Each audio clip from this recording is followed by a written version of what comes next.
Le sarcasme est l'utilisation de l'ironie, dire une chose tout en voulant en vouloir une autre, ou d'autres procédés rhétoriques de manière mordante et blessante. Il y a une différence entre le sarcasme et la satire, bien qu'ils soient liés.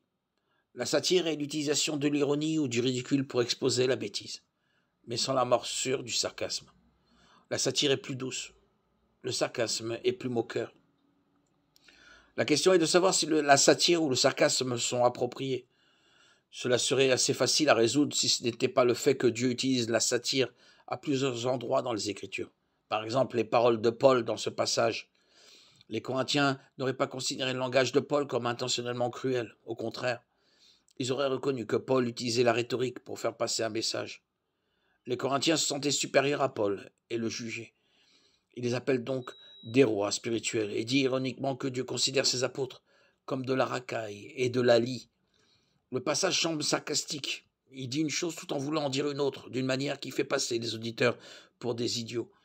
Mais la méthode de Paul n'était pas destinée à être une insulte personnelle. Le but était d'attirer l'attention des lecteurs et de corriger une fausse façon de penser.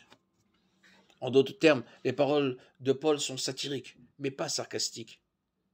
Elles sont prononcées avec amour envers des enfants bien-aimés. Vous êtes déjà rassasiés, vous êtes déjà devenus riches, vous êtes devenus rois sans nous. Et même je voudrais que vous soyez devenus rois afin que nous aussi nous régnions avec vous. Car je pense, Dieu nous a fait paraître, nous les apôtres, les derniers de tous, comme des condamnés à mort parce que nous sommes en spectacle au monde, aux anges et aux hommes. Nous sommes fous à cause de Christ.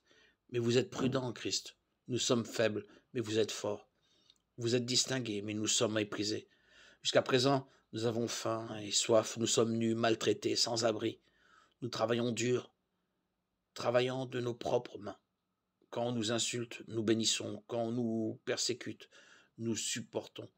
Quand on nous calomnie, nous cherchons à nous concilier. Nous sommes devenus comme l'écume du monde, la lie de toutes choses, jusqu'à maintenant. 1 Corinthiens 4, 8, 13. Le langage de Paul est ironique. Il est blessant, intentionnellement.